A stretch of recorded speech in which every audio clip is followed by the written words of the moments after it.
Okay, so ayan na guys, gawin natin guys, mag-change oil tayo. Muna, ganun pa rin, kahit anong klaseng oil ang nilagay natin dito. Tapos tawag niyan, basta full synthetic, tapos medyo makapal, either mobile o Delo Gold Ultra, o depende sa inyo yan. Basta meron kayong hydrogen treatment, mas the best po yan. Okay, so gawin natin, mag-change oil tayo. Ito yung gamit natin na ano guys, ito yan, ito yung binili natin, medyo okay rin yan, mobile.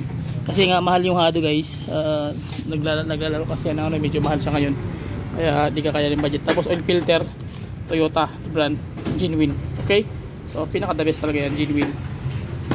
Okay, so yan guys yung oil filter. So kailangan talaga bibili kayo genuine, kaya para sureball. Okay, so yan ang mga basic pointers.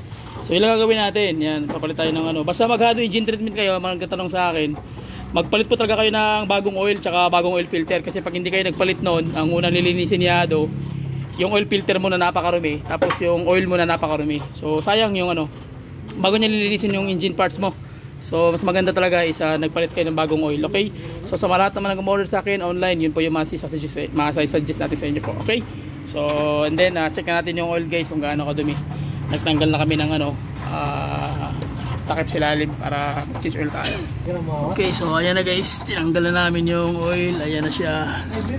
So kita nyo yung oil, yung Avanza, yung oil filter location, ayun o, sa harapan mismo ng ano, harapan mo mismo. Ayan siya. Ayan ang oil filter. Dumi ng oil ito, sigurado. Ayan o, very dirty. Very dirty.